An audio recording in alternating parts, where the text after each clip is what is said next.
Welcome to the video 7 Tips to Overcoming Anxiety. The first tip to overcoming anxiety is real versus imagined threats. The first thing you need to recognize if you are suffering from anxiety is that the purpose of anxiety is to protect us from real danger. For example, a wild animal approaching us and wanting to kill us, or a car coming at us driving 135 miles per hour. Those would be considered real threats, and thank God we got scared enough to get out of the way, because it probably saved our life. And then there are those imagined threats, the ones that we build up in our own minds because of worry. You know, the ones that we think might happen. The ones that we dwell on to protect ourselves just in case it does happen. The ones that we dwell on to protect ourselves based on our past experiences, because after all, in the past, bad things did happen.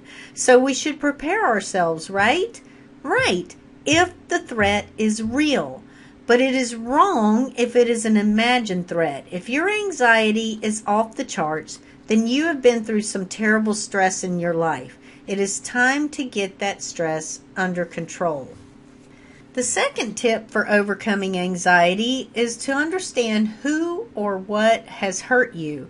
If your anxiety levels are through the roof, then chances are pretty good that somewhere along the line someone has hurt you a lot. Your safety has been in jeopardy and your security has been threatened. Otherwise, you would be relaxed.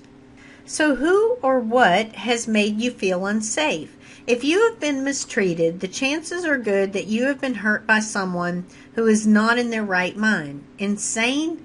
Well, yes, at least part of the time. Hopefully this is someone from your past and you now have love and support and the opportunity to heal. I realized something a long time ago. It is really easy to forgive someone who is no longer hurting you. But if they are continuously hurting you every day, well, not so much. It's not quite as easy, right? But if this is the case, understand that the real enemy is insanity, or probably temporary insanity, not the person, but insanity that has gotten a hold of this person due to addiction or something else. It is scary to live in an insane world. How could it not be? So figure it out. Who or what has hurt you? Could insanity be responsible? The third tip for overcoming anxiety is understanding worry and the nocebo effect. In science, there are two things that must be taken into consideration before determining whether or not something is considered significantly effective or not. And those two things are this. Number one is the placebo effect. Could the person's belief be contributing to an improvement rather than just the drug or whatever it is that is being tested? And second of all is the nocebo effect. Could the person's fears be contributing to the symptoms getting worse or side effects taking place? In other words, your beliefs, whether in a positive outcome or a negative outcome, can change the effect. Positive thoughts can heal you, and negative thoughts can harm you. There are real scientific reasons for this, and they have to do with the chemicals in your body. Positive thoughts will cause you to relax and cause healing chemicals to be released, promoting a healing environment inside of your body.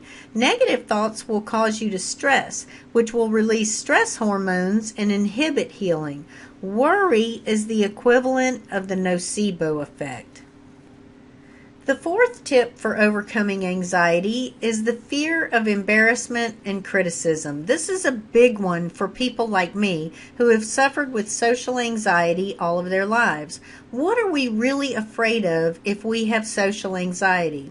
We are afraid that others will criticize us, embarrass us, degrade us, put us down, laugh at us, make fun of us, or whatever. In my course, I talk about how a child coming from a dysfunctional household is especially vulnerable to this because they never feel like they can do anything right. In other words, they feel awkward or different. They don't trust themselves, and they don't know how to be or how to act.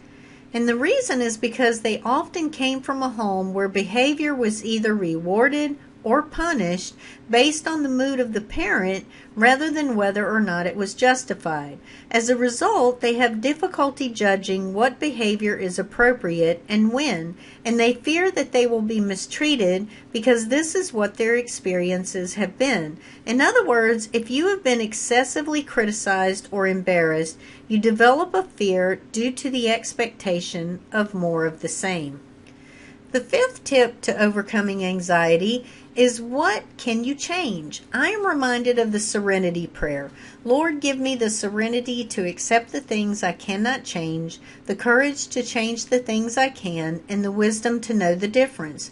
There are so many things in life that we cannot change. We cannot change who other people are, especially those who hurt us deeply, and we cannot change many of the circumstances in our lives. But what about the things that we can change? Take our environment, for example. Is there something about our environment that we can change? Can we move into a different home or find a different job? What can we change? And how can we acquire the wisdom to know the difference? That is the hard part, because there are no guarantees and we do not know what the future will bring. We can pray for guidance, but sometimes it is still hard to know what to do. That is when, in my opinion, the only thing that we can do is trust God in what I call the big picture, which is the knowledge of God, which happens to be that which we cannot see. Do your best to improve what you can and trust the eternal wisdom that we cannot possibly understand. The sixth tip for overcoming anxiety is reframing beliefs and developing new meanings. In psychology, there is a concept called reframing beliefs, and this is where we take a belief that is causing us pain and we change it to a different belief that will make us feel better. Viktor Frankl was a Holocaust survivor who later went on to develop logotherapy. The idea behind this is that people are motivated to find purpose in life in the pursuit of finding meaning. Anyone who has suffered immense pain understands this concept. Sometimes we have to take what happened and then find a better and higher meaning for it. How can we use our pain to help others? What can we do differently? The idea here is to examine the meaning that we have given to our suffering and transform it into a meaning that we can use to help other people here on earth, to use it to find our purpose. For example, I have taken my pain and used it to develop this course in the hopes that others will benefit from the lessons that I have learned. How can you transform your pain into purpose? The seventh tip for overcoming anxiety is changing the way that you feel in order to accept better beliefs. I'm sure it makes sense to you that whatever you think and believe has a strong influence, in the very least, over what happens in your life. At best, it can even play a part in co-creating your life. But did you realize that if you don't feel good, then it is much more difficult to accept thoughts and beliefs that are good? Dr. Joe Dispenza was the one who helped me to recognize this. He brought to my attention that not only do our thoughts affect the way that we feel, but the way that we feel also affects our thoughts.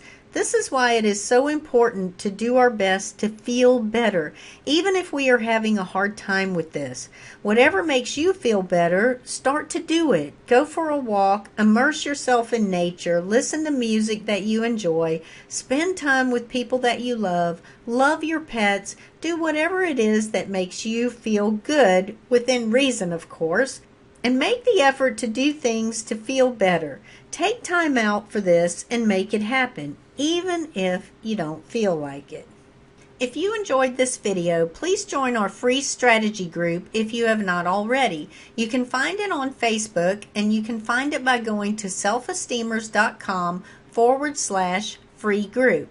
And make sure that you read the introduction and get your free ebook that is called The 21 Reasons Why People Are Mean to Nice People. So if you've ever wondered that, then you are definitely in the right place. So go to the free group if you want to get more information like this, and I look forward to seeing you there.